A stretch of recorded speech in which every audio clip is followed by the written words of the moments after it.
Good morning students. कैसे हैं आप सभी लोग? आशा करते हैं इस महामारी में आप सभी स्वस्थ एवं सुरक्षित होंगे। बच्चों, आज का हमारा टॉपिक है मानव नेत्र।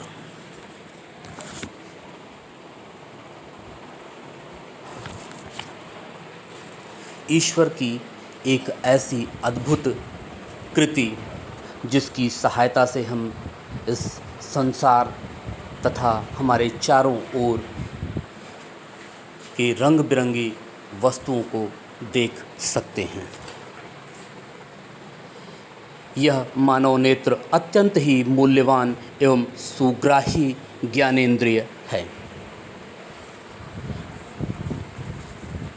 मानव नेत्र एक गोलक में स्थित होता है। इस गोलक का व्यास लगभग 2.3 सेंटीमीटर होता है। बच्चों, मानव नेत्र के विभिन्न विभिन्न भाग एवं उसके विभिन्न कार्य होते हैं। तो हम चर्चा करते हैं नेत्र के विभिन्न भागों पर तथा उसके कार्यों पर। सबसे पहले बात आती है मानव नेत्र के सबसे ऊपरी परत, जिसको हम श्वेत मंडल या कार्निया कहते हैं।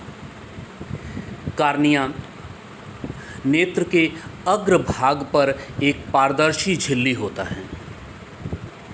नेत्र में प्रवेश करने वाली प्रकाश किरणों का अधिकांश अपवर्तन कार्निया के बाहरी पृष्ठ पर हो जाता है। श्वेत मंडल को ही हम कार्निया भी कहते हैं। उसके बाद नंबर आएगा हमारा लेंस का, जिसको हम क्रिस्टलीय लेंस भी कहते हैं। लेंस आपको दिख रहा होगा बच्चों।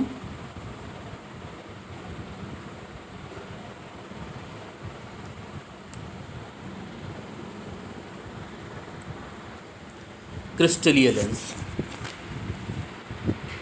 श्वेत मंडल या कार्निया हो गया है, अब है क्रिस्टलीय लेंस। यह एक प्रकार का उत्तल लेंस होता है। लेंस के बारे में आपको पिछली क्लास में बताया जा चुका है। लेंस कितने प्रकार के होते हैं और किस लेंस का क्या कार्य होता है। तो मानव नेत्र में कौन सा लेंस हम प्रयोग करते हैं? उत्तल लेंस। उत्तल लेंस क्या करता है? प्रकाश किरणों को अभिसारित करता है या एकत्रित करता है। तो यह एक उत्तल लेंस होता है जो प्रकाश को रेटिना पर, अभी रेटिना के बारे में आपको बताया जाएगा, रेटिना पर अभिसारित करता है। यह एक रेशेदार जेलीय पदार्थ का बना होता है। यह लेंस कांच का नहीं होता है। यह लेंस कैसा होता है? जेलीय पदार्थ का बना होता है। इस लेंस का क्या काम है? विभिन्न दूरी पर रखी हुई वस्तुओं को रेटिना पर फोकसित करना।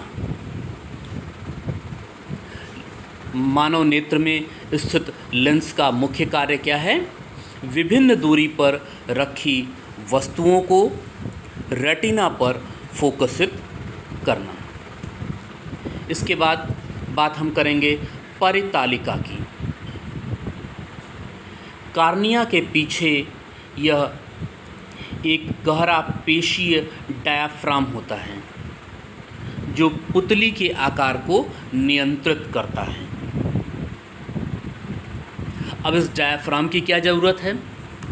डायाफ्राम का काम होता है अधिक रोशनी या कम रोशनी में नेत्र को बड़ा या छोटा करना। आप देखे होंगे बच्चों कि सूर्य की रोशनी को डायरेक्ट जब हम देखते हैं तो आँखें हम अपनी दबा लेते हैं। यह किसकी सहायता से होता है? परितालिका या एक डायाफ्राम है, इसकी सहायता से हम करते हैं। पुतली आँख में प्रवेश करने वाले प्रकाश की मात्रा को नियंत्रित करती है। आँख में कितना प्रकाश प्रवेश करेगा, इसकी मात्रा को नियंत्रित करने वाले भाग को हम पुतली कहते हैं। इसके बाद सबसे इम्पॉर्टेंट आता है रेटिना, जिस पर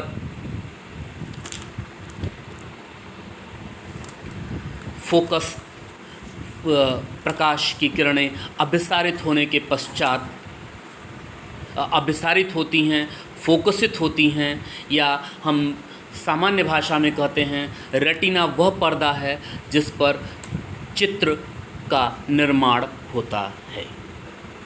ये रहा रेटिना। रेटिना यह एक कोमल सूक्ष्म झिल्ली है जिसमें प्रकाश सुग्राही कोशिकाएं अधिक संख्या में पाई जाती हैं। इस रेटिना में प्रकाश सुग्राही कोशिकाएं अधिक संख्या में पाई जाती हैं।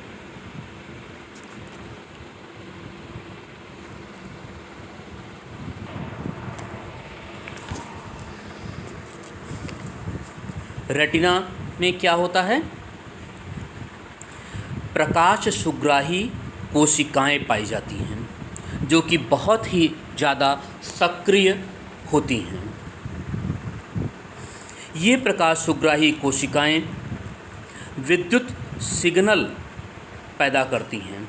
जब हम किसी वस्तु को देखते हैं तो रेटिना पर एक प्रदीप्ति उत्पन्न होती है जिससे विद्युत सिग्नल पैदा होता है।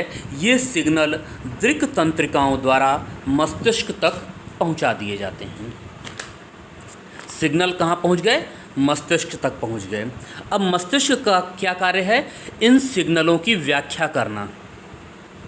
उसके पश्चात ही हम वस्तु को देख पाते हैं। तो ये रहा हमारे नेत्र की क्रियाविधि, किस प्रकार से हमारा नेत्र कार्य करता है और हम वस्तुओं को देख पाते हैं। इसके बाद बच्चों बात आएगी दूर बिंदु तथा निकट बिंदु की। वह न्यूनतम बिंदु जिस तक कोई नेत्र वस्तुओं को सुस्पष्ट देख सकता है वह नेत्र का क्या कहलाता है? दूर बिंदु। सामान्य नेत्र के लिए यह अनंत दूरी पर होता है। वह दूरतम बिंदु जिस तक कोई नेत्र वस्तुओं को सुस्पष्ट देख सकता है। हम वस्तुओं को जहाँ तक स्पष्ट रूप से देख सकते हैं वह नेत्र का दूर बिंदु या दूरतम बिंदु, फार पॉइंट कहलाता है। निकट बिंदु क्या होता है? वह न्यूनतम दूरी जहाँ पर रखी वस्तु को हम स्पष्ट रूप से देख सकते हैं वह कहलाता है निकट बिंदु। और सामान्य दृष्टि के लिए एक वयस्क व्यक्ति के आँख का निकट बिंदु 25 सेंटीमीटर 25 सेंटीमीटर होता है। इसे हम सुस्पष्ट दृष्टि की न्यूनतम दूरी भी कहते हैं। समंजन क्षमता। अभिनेत्र लेंस की वह क्षमता जिसके कारण अपनी फोकस दूरी को समायोजित कर लेता है समंजन क्षमता कहता है। अभिनेत्र लेंस की वह क्षमता जिसके कारण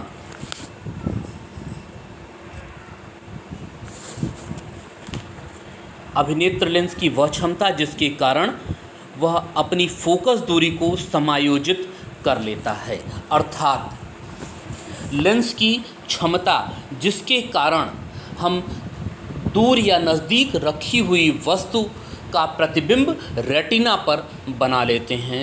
यही क्षमता, नेत्र की यही क्षमता समंजन क्षमता कहलाती है। इन सब के बावजूद भी दृष्टि में कुछ दोष होता है। उन दोषों का समाधान भी होता है, वो हम किस प्रकार से करते हैं। तो सबसे पहले आपने सुना होगा मोतियाबिंद के बारे में। ये क्या होता है? अधिक उम्र में कुछ व्यक्तियों के नेत्र का क्रिस्टलीय लेंस दूधिया तथा धुंधला हो जाता है। जैसे जैसे हमारी उम्र बढ़ती जाती है, हमारा लेंस दूधिया हो जाता है तथा धुंधला हो जाता है। इसी स्थिति को हम मोतियाबिंद कहते हैं। इस मोतियाबिंद के कारण हम किसी भी वस्तु को स्पष्ट रूप से नहीं देख पाते हैं। इसका एकमात्र उपचार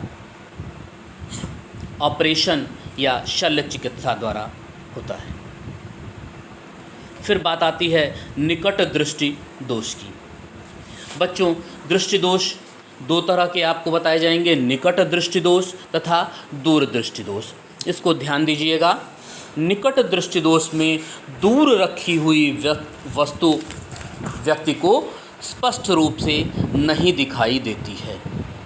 वहीं इसके जस्ट विपरीत दूर दृष्टि दोष में निकट रखी हुई वस्तु व्यक्ति को स्पष्ट रूप से नहीं दिखाई देती है। इस बात का विशेष रूप से ध्यान दीजिएगा। निकट दृष्टि दोष में दूर रखी हुई वस्तु स्पष्ट रूप से नहीं दिखाई देती है। इस दोष को दूर करने के लिए